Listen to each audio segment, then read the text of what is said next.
4 साल के लंबे इंतजार के बाद, कठिन परिश्रम के बाद शिक्षक भर्ती निकला। उस पर भी बिहार सरकार ने बीपीएससी का एग्जाम लागू कर दिया, लेकिन शिक्षक अभ्यर्थियों ने उसको स्वीकार किया। लेकिन बिहार सरकार को इससे भी मन नहीं भरा, तो डोमिसाइल नीति ही हटा दी और कह दिया कि पूरे देश के अभ्यर्थी इसमें भरे।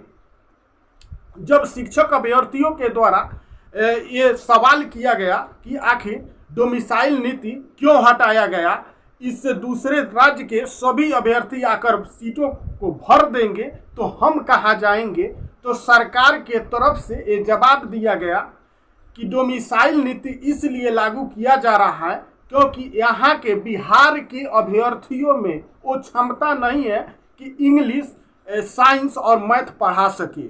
यहाँ के जो छात्र हैं इंग्लिश, मैथ और साइंस में कमज़ोर हैं। बिल्कुल ही सरकार के द्वारा एक शर्मनाक बयान दिया गया शिक्षा मंत्री के द्वारा। ये वही शिक्षा मंत्री हैं, तेजस्वी यादव का सरकार है इस समय, और तेजस्वी यादव के ही शिक्षा मंत्री हैं। जो तेजस्वी यादव कभी बात करते थे कि हम फर्स्ट बिहार को लेकर चलेंगे और पहले हमारे बिहारी लोग हैं, पहले इस बिहार में अगर नौकरी दी जाएगी तो पहले इस बिहार के वासी को नौकरी दी जाएगी।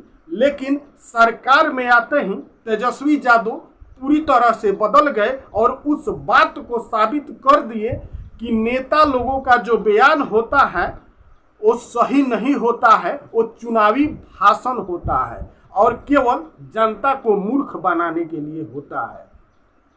ये तेजस्वी यादव ने साबित कर दिया। आज तेजस्वी यादव भी पूरी तरह से चुप है और नीतीश कुमार भी पूरी तरह से चुप है। आखिर सामने नीतीश कुमार आकर क्यों नहीं बयान देते हैं, जो इस राज्य के मुख्यमंत्री हैं।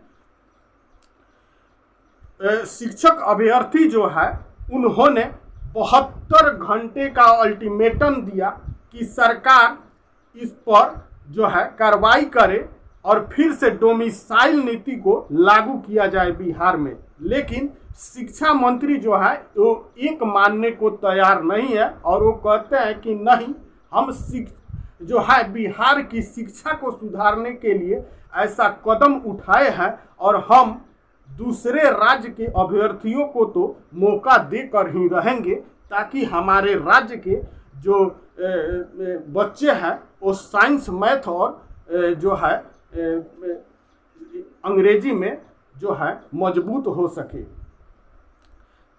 शिक्षक अभ्यर्थियों का कहना है कि जिस राज्य के लड़के आईपीएस, बीपीएस और जो है इंजीनियरिंग हर क्षेत्र में सबसे एक नंबर पर रहते हैं, उस राज्य के अभ्यर्थियों पर ये जो है कलंक लगाया जा रहा है कि यहाँ के जो अभ्यर्थी हैं उनमें क्षमता नहीं है कि वो इंग्लिश, साइंस और मैथ पढ़ा सके।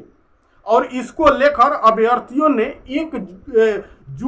1 जुलाई से जो है धरना प्रदर्शन का ऐलान कर दिया था और धरना प्रदर्शन 1 जो जुलाई है उससे शुरू भी कर दिया। लेकिन सरकार के द्वारा इस पर कड़ी कार्रवाई की गई और तानाशाही रूप लिया गया और जो अभिषेक झा थे, जो शिक्षक अभ्यर्थी के नेता थे, उनको गिरफ्तार कर लिया गया। उसके अलावा हद तो तब हो गई जब जो भी अभ्यर्थी वहां पटना में जुटे थे उन पर बुरी तरह से लाठी चार्ज किया गया पुलिस के द्वारा और दौड़ा दौड़ा कर पीटा गया। वो बिहार सरकार के इस कार्रवाई पर एक सवाल बनता है कि क्या शिक्षक अभ्यर्थियों और बेरोजगारी से जूझ रहे युवाओं पर इसी प्रकार का सरकार के द्वारा कार्रवाई किया जाएगा? क्या इसी प्रकार से नौकरी दिया जाएगा बिहार सरकार के द्वारा? जो बिहार सरकार, जो तेजस्वी यादव सरकार में आने से पहले बड़ी बड़ी बातें करते थे कि हम ये करेंगे, हम वो करेंगे, इतना वैकेंसी देंगे, और आज जब भर्ती वो निकाले भी तो पूरे देश में उसको बंदरबाट कर रहे हैं। पूरे देश के अभ्यर्थियों को यहाँ बुला रहे हैं कि आओ और लूट कर ले जाओ, ये बिहारी है, ये तो कहीं भी जाकर मजदूर बनकर कमा सकते हैं। बिहार सरकार की शायद यही नियत है कि हमारे यहाँ के लोग मजदूर ही बन कर रहें। यहाँ का जो सरकारी नौकरी है वो दूसरे राज्य के लोग जो उनकी नज़र में टैलेंटेड हैं वो लेकर जाएं और यहाँ आकर नौकरी करें। बाकी इस मुद्दे पर आपकी क्या राय है? क्या डोमिसाइल नीति फिर से लागू होना चाहिए या दूसरे राज्य के अभ्यर्थी यहाँ पर पूरा सीट लूट कर ले जाएं? कमेंट करके ज़रूर बताइएगा और चैनल पर नए हैं तो चैनल को सब्सक्राइब जरूर कीजिएगा। जय हिंद।